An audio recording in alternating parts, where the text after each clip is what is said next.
aqui é da mais fina estirpe, porque aponta para os efeitos da ação bondosa e soberana de Deus sobre a vida de uma mulher desconhecida, de nome desconhecido, que vivia no Reino do Norte, Israel, numa época em que não havia sacerdócio ativo, mas Deus havia levantado profetas como Eliseu, que não sacrificou a virtude no altar da condescendência, que permanecia confiando em Deus mesmo quando as circunstâncias não favoreciam a sua fé, e que tinha sido levantado por Deus para realizar uma limpeza espiritual em Israel, que vivia refém de grandes crises.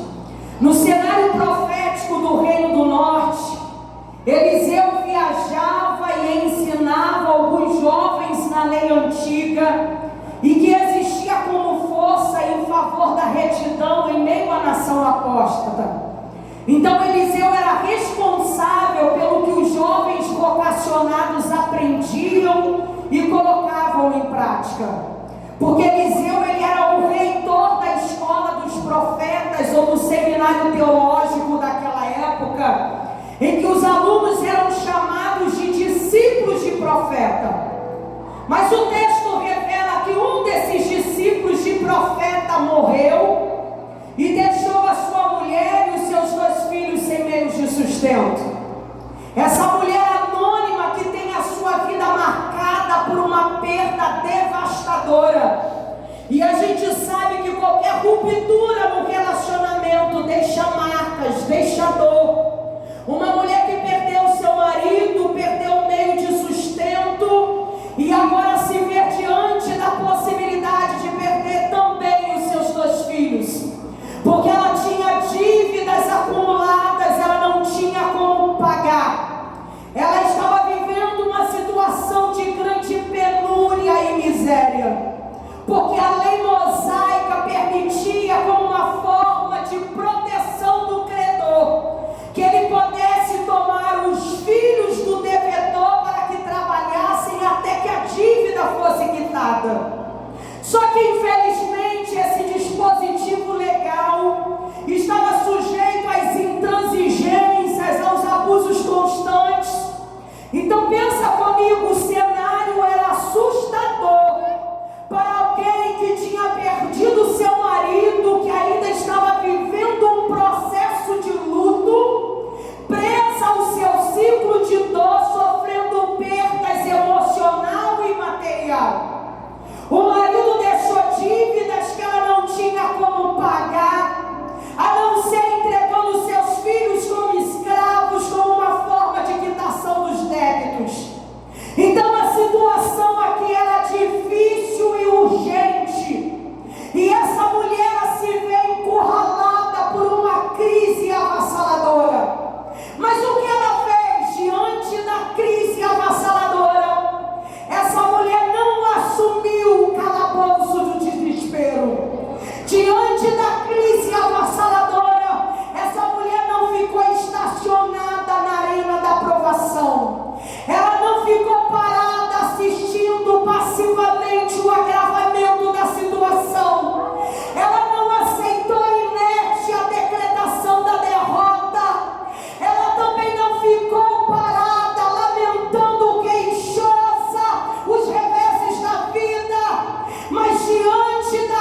pessoas que não conseguem romper os laços com o passado, que não conseguem superar os seus traumas, as suas perdas, pessoas que não conseguem enterrar os seus mortos para seguir em frente. E é para você que eu vim hoje pregar e dizer que a dor, por mais dilacerante que seja, não precisa durar para sempre. É para você que eu vim pregar hoje. O seu futuro não vai ser carimbado por um fracasso irreversível. A situação que você está vivendo não é imutável. Você não vai descer na ladeira do fracasso. Você vai pisar nessa crise no chão do progresso. Quem recebe isso? Por isso não entregue os pontos, não jogue a toalha, não se dê por vencida, não fuja do combate, porque a batalha não acabou. E eu sei que eu estou pregando para guardiões aqui, que Deus chamou para viver o sobrenatural, e quem vive o sobrenatural não faz o que é natural. Quem vive o sobrenatural caminha quando os outros estão parados. Quem vive o sobrenatural enxerga no vale mais sombrio da história um campo de semeadura. Quem vive o sobrenatural enxerga a crise como uma oportunidade de triunfo. Você pode dizer para quem está do seu lado que você está passando, vai passar. Já está dizendo, vai passar. É só uma fase. Porque depois do inverno, irmã, tem a primavera. Depois da noite fria, tem o amanhecer com o sol raiando. Depois do choro, tem alegria. Depois da tempestade, tem bonança, meu Deus. Eu sinto uma graça que vai passar. Aleluia. Olha para essa mulher no fragor da crise. Ela decidiu se levantar.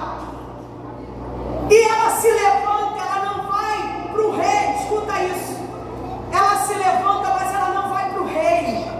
Ela não vai para a autoridade judicial suprema do país para pedir reconsideração da lei, para pedir descumprimento legal devido à sua situação de hipossuficiência.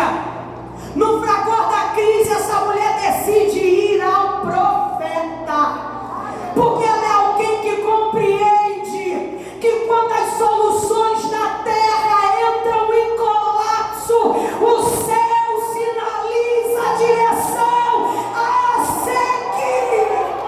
Por isso ela vai ao profeta, para que essa guardiã do lar, os credores batendo na porta, ela decide ir ao profeta para pedir livramento do céu pela vida dos seus filhos. Ela vai ao profeta e ela foi concisa. Olhe para cá. Ela deposita aos pés do profeta o seu problema angustiante. Ela deposita nos pés do profeta a sua situação familiar. Ela relata o seu drama. Ela expõe a sua necessidade. Mas ao mesmo tempo ela cobra ao profeta a lembrança da forma como seu marido havia servido ao Senhor, que foi com fidelidade. A familiaridade com que ela fala do marido ao profeta mostra aqui que de fato ele serviu a Eliseu, porque ela o identifica como meu marido, teu servo, servia ao Senhor, temia ao Senhor. Isso mostra que Eliseu sabia muito bem quem era o falecido. O que ela está fazendo? Essa guardiã do lar, ela está aqui relatando, trazendo um profundo testemunho a respeito do seu falecido marido. A crise tinha atingido o seu apogeu, mas essa mulher não se esqueceu de quem foi o seu marido e nem do Deus que ele servia.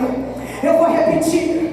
A crise tinha atingido o seu apogeu, mas ela não se esqueceu de quem foi o seu marido e nem do Deus que ele servia. Porque como esposa de profeta, ela é alguém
ti, porque você precisa ir para casa com essa mensagem ruminando em sua alma.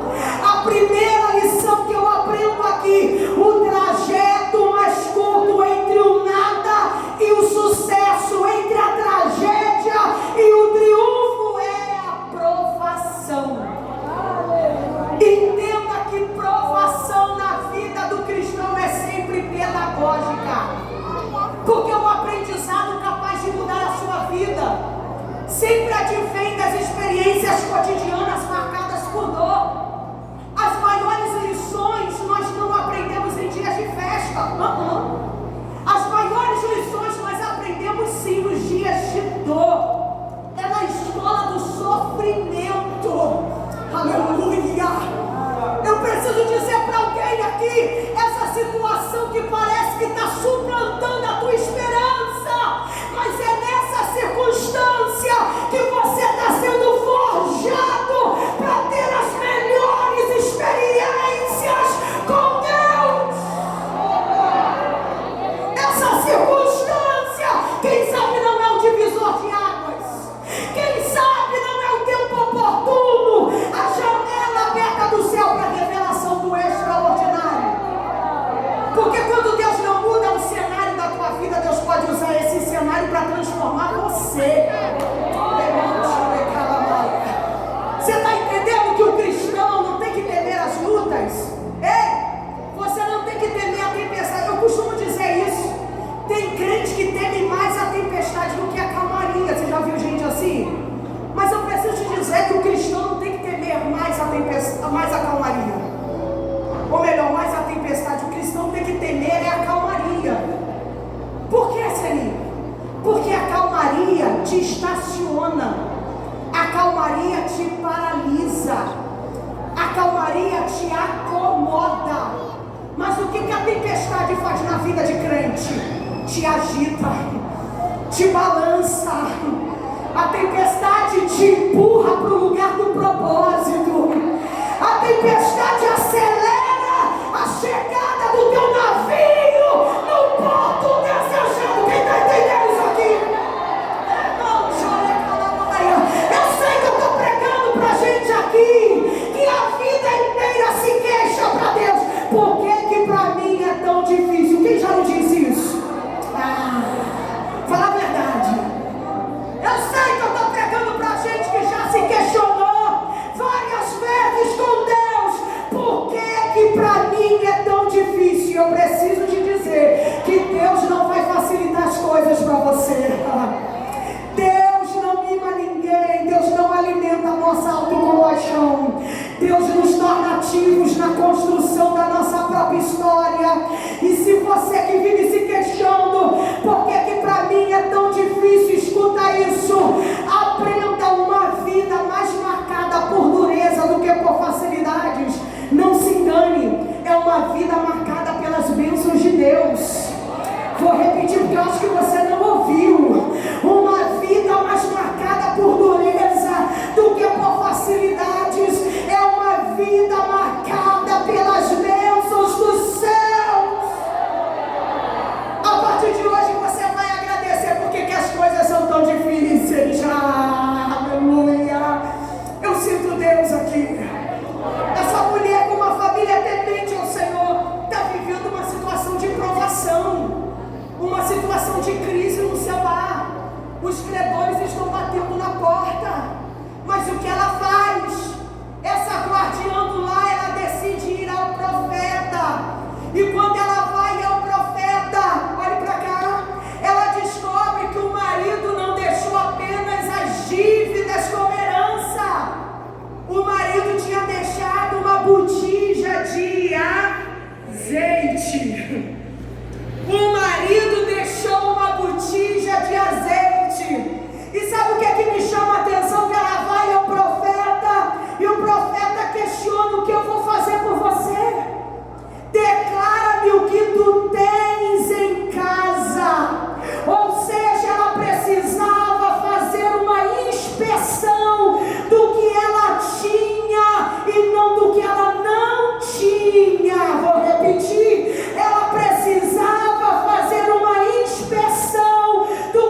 vida.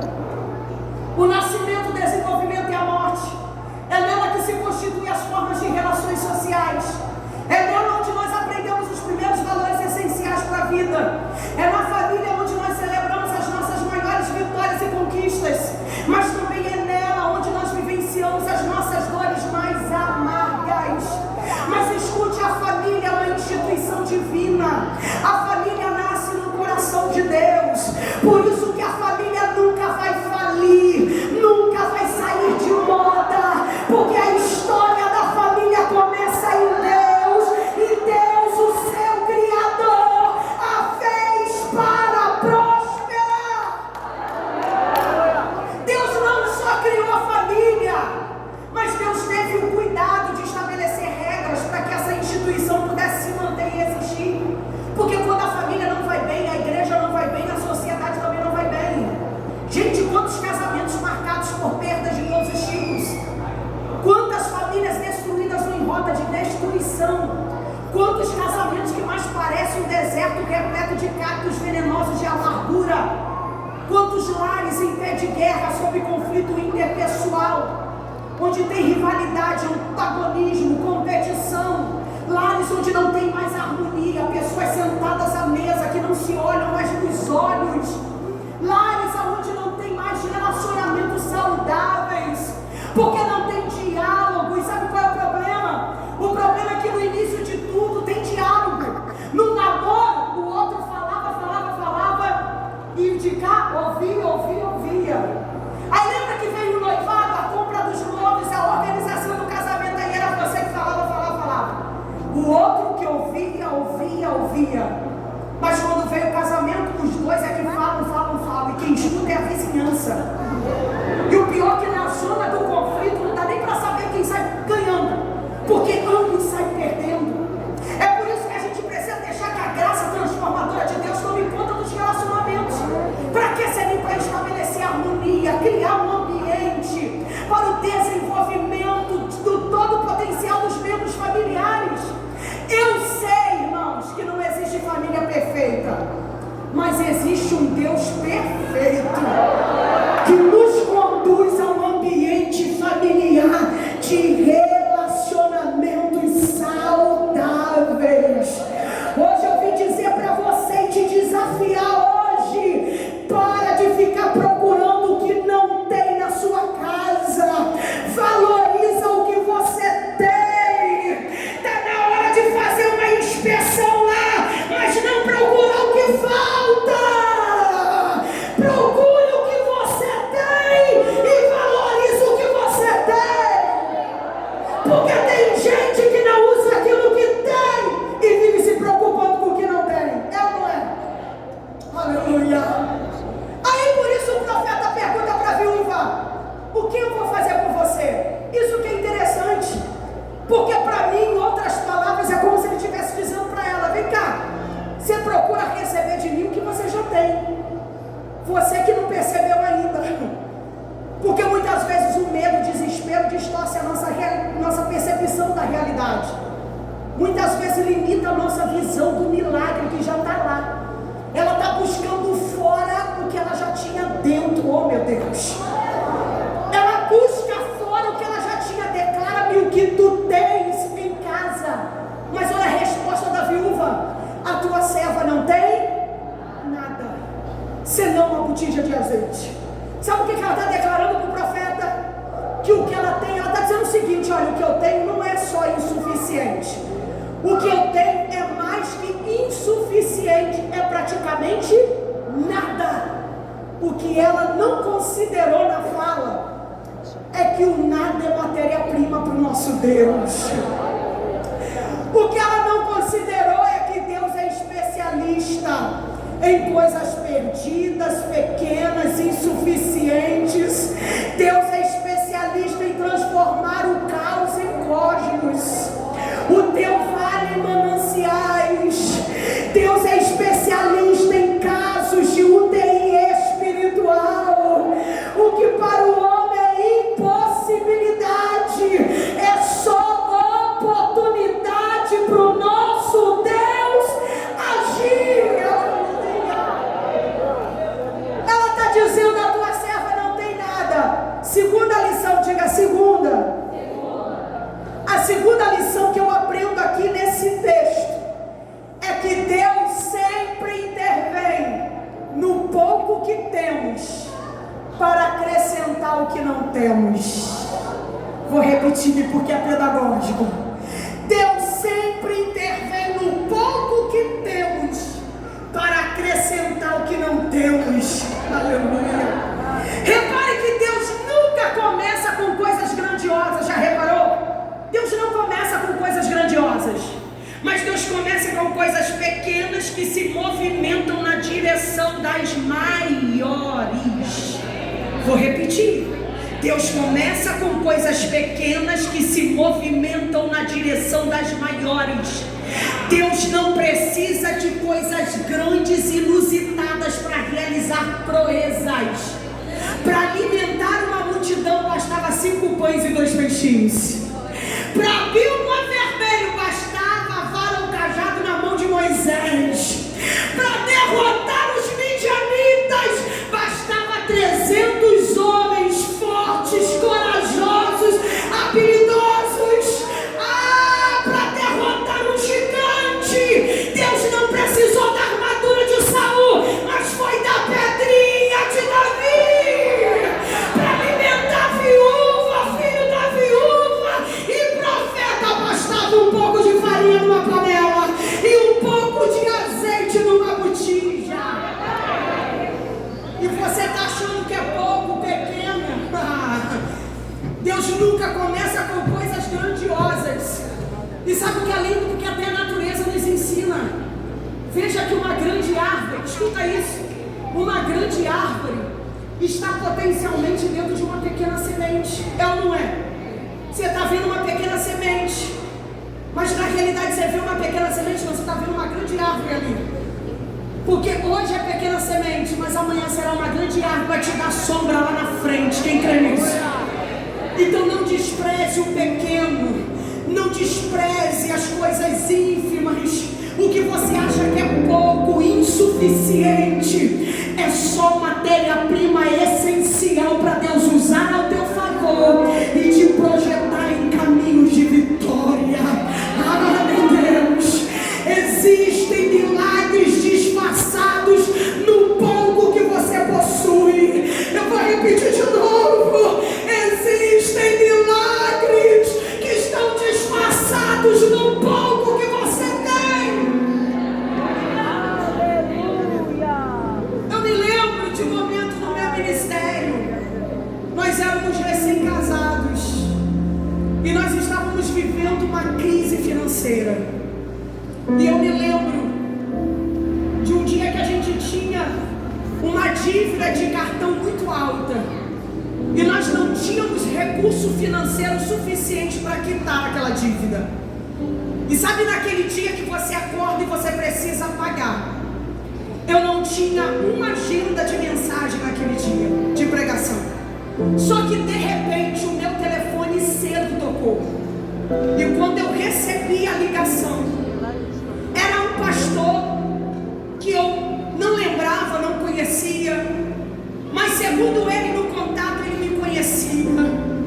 E aquele pastor disse assim: Mancini, missionária, eu estou te ligando e eu gostaria de saber se você tem um compromisso hoje à noite. E quando ele disse você tem um compromisso, meu coração queimou na hora. E eu disse: não, pastor, hoje eu estaria em casa. E ele disse: missionária, eu preciso te dizer algo. A nossa igreja está iniciando hoje uma festividade de aniversário de existência dela. E eu fiz um cartaz que chamei alguns pregadores amigos meus para pregar. E hoje seria o dia que eu estaria pregando para a abertura do evento. Mas eu sempre tive um desejo de trazer a irmã aqui na igreja. E hoje o Espírito Santo tocou no meu coração, liga para ela. E eu, muito ousada, eu estou te ligando, te lançando esse desafio. Você topa hoje pregar na igreja? E eu logo do outro lado topo. Aí ele lançou o segundo desafio, mas eu preciso te dizer: a minha igreja é pequena demais, não tem membros suficientes para te abençoar. O que eu posso te abençoar é apenas pagar o teu combustível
fato a igreja era muito pequena. A igreja era simples demais. Que eu me lembro, irmãos, que eu comecei a pregar. Meu esposo está aqui. Eu pregava, depois ele comentou: Celinha, parecia que você pregava para uma multidão de pessoas, porque eu nunca vi tanta glória naquela igreja. Irmãos, parecia, tinha tanta gente. E eu preguei como se eu estivesse pregando numa grande igreja. Eu preguei como se eu estivesse pregando para uma multidão, irmãos. Eu preguei, e quando eu finalizei a pregação, no momento em que terminou o culto, que eu comecei a cumprimentar os irmãos, receber um abraço de um e de outro, quando de repente o pastor veio na minha direção e disse: Celinha, aconteceu algo inusitado. E eu disse: o que, pastor? Enquanto você pregava, a igreja era na beira de um asfalto, de uma rodovia. E ele disse para mim: Celinha, enquanto você pregava, um homem que parou com um carro luxuoso na frente da igreja, ouviu toda a sua pregação, tirou todo o dinheiro que estava na carteira, mandou me chamar para ti entregar e foi embora.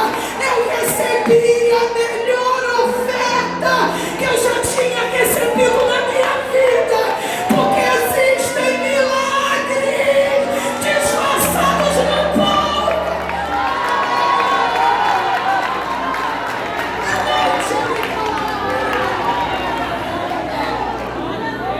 A gente chorou, a gente foi para casa, sabe por quê? Porque o que o pastor tinha não pagava meu combustível. Mas como Deus é um Deus que na medida dele sempre é acima do limite humano, o que Deus preparou para mim não pagou a dívida do meu cartão.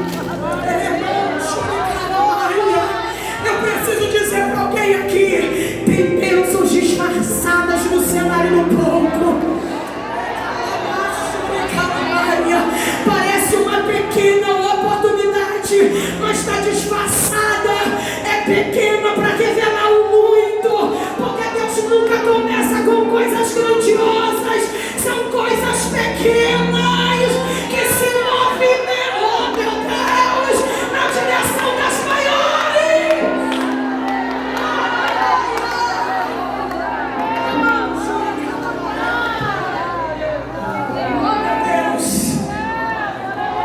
Eu vim dizer para alguém aqui: você vai crescer no pouco que você tem.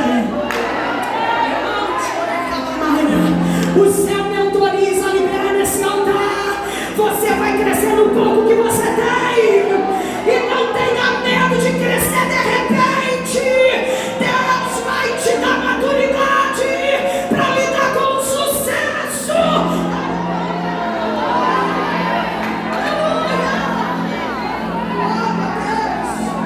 Você pode bater de leve no nome de quem está do seu lado e dizer assim: ó, tem milagre disfarçado nesse cenário.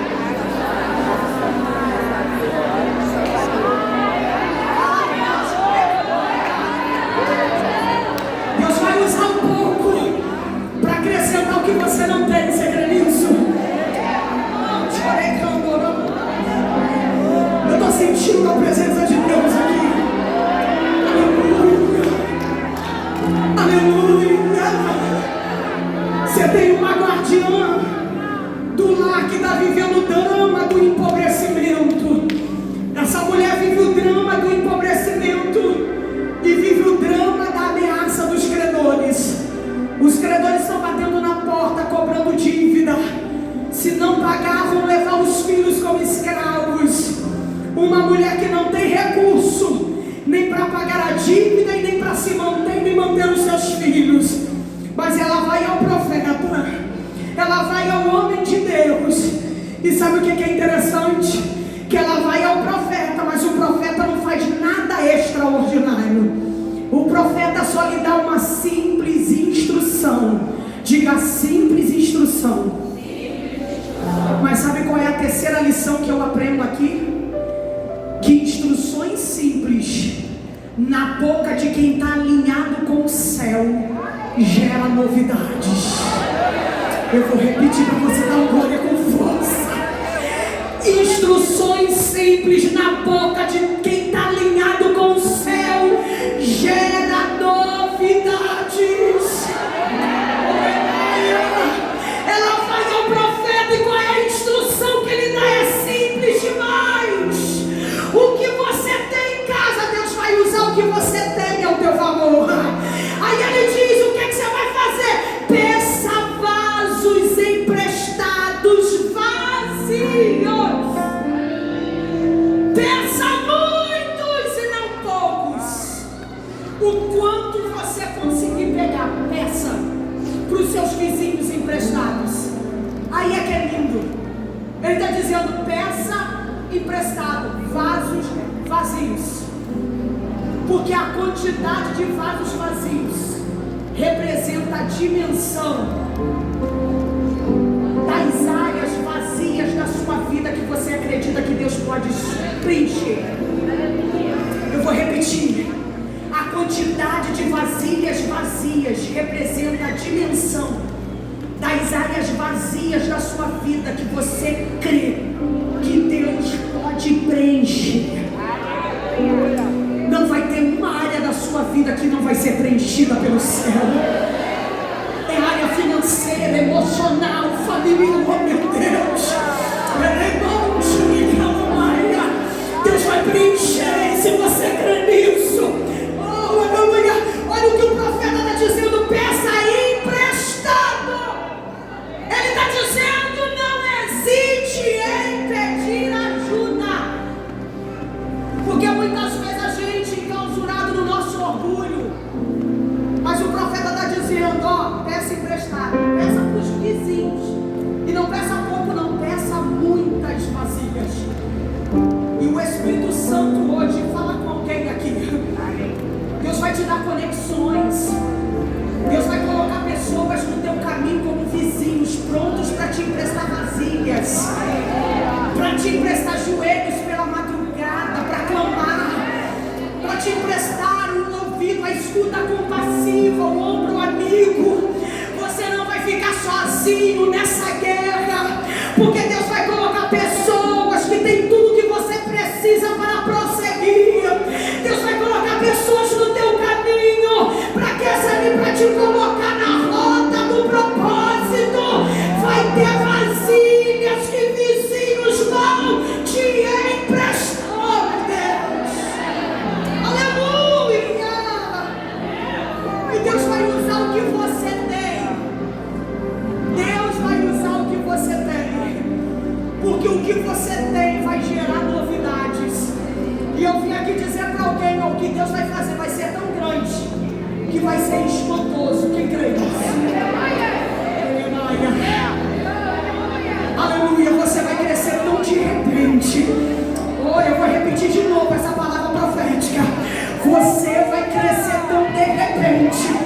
E Deus vai te dar maturidade para saber lidar com sucesso. E não se esquecer de quem te emprestou vasilhas, joelhos, para clamar. Aleluia. Já estou terminando. O profeta diz: peça vasilhas, fecha a porta sobre ti e sobre os teus filhos. Escuta isso para concluir. Fecha a porta sobre ti e sobre os teus filhos. A quarta lição que eu aprendo aqui, é a quarta ou é a quinta? É a quarta. A quarta lição e a última lição que eu aprendo. Por que o profeta está dizendo: fecha a porta sobre ti e sobre os teus filhos? Tem uma lição aqui. É porque existem milagres que se manifestam por detrás de uma porta. A quarta lição que eu aprendo aqui, que há milagres que para se manifestar você precisa decidir fechar a porta para estabelecer um ambiente secreto. Vou repetir mais uma vez. Milagres para se manifestar você precisa estar decidida a fechar a porta para estabelecer um ambiente secreto. Porque o céu se move quando você se rende no secreto. Porque no secreto não tem máscara. Porque